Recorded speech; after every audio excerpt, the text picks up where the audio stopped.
Monsieur Jamard, bonjour. À l'issue de la conférence de presse que vous avez donnée ce matin, que peut-on en retirer quant aux avancées où il y avait Fluxys, il y avait Elia, il y avait la documentation patrimoniale et je pense que la conférence de presse avait un rapport direct avec la catastrophe de Guilanguien. Donc qu'en est-il des avancées ?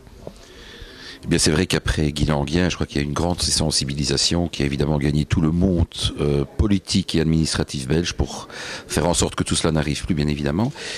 Et donc, progressivement, les autorités politiques et administratives se sont mises en contact pour établir une sorte de cadastre du sous-sol, mais du sur-sol également, il ne faut pas négliger cela, en sorte que il y a déjà un site qui existe pour la Flandre, pour Bruxelles.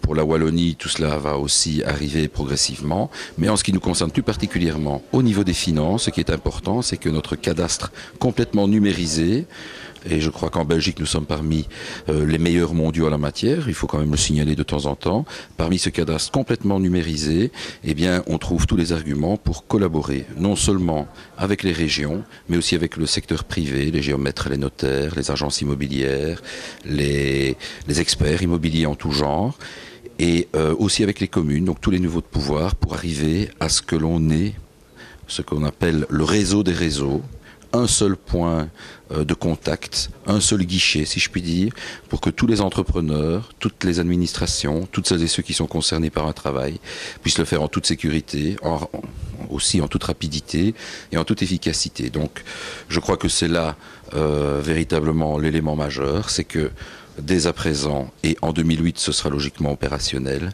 ce point de contact unique va exister, il existe déjà en partie, et pourra ainsi rassurer tout le monde. Vous dites qu'il existe en partie, donc pour l'heure, si je suis un entrepreneur, je peux prendre mes informations sur quel réseau, puisque le réseau des réseaux n'existe pas encore.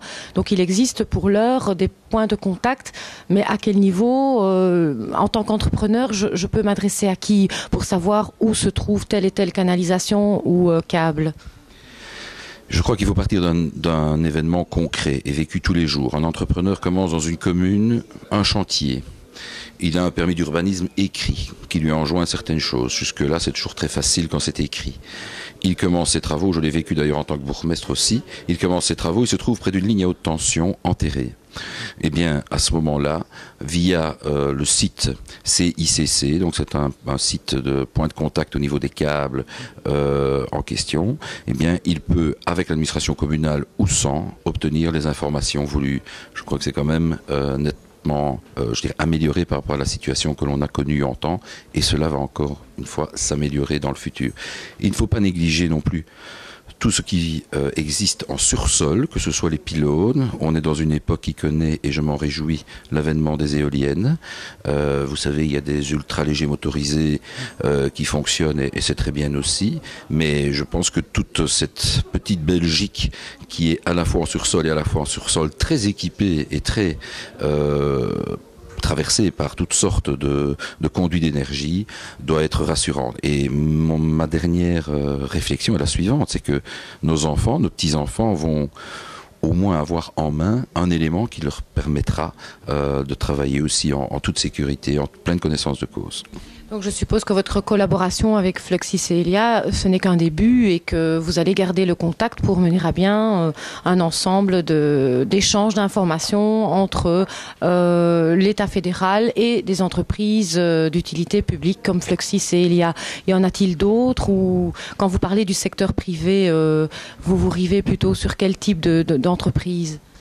Je pense d'abord à tous les experts immobiliers, les agences immobilières, les notaires, les gens qui travaillent dans aussi, un élément que j'oubliais, c'est l'Institut National Géographique qui nous a fourni toutes les données nécessaires à mener à bien cette mission. Et donc, je dirais que tout le monde est bienvenu. Mais nous avons contacté absolument tout le monde. Et je dirais que l'élément essentiel vraiment de ce jour, c'est mettre en concordance véritablement notre cadastre numérisé et complètement maintenant informatisé. Et tout ce qui a été fait par ailleurs par le ministre Verwilligen avec les régions pour que ça ne fasse plus qu'un seul point de contact sécurisant pour tous. Monsieur Jamard, merci. Avec grand plaisir.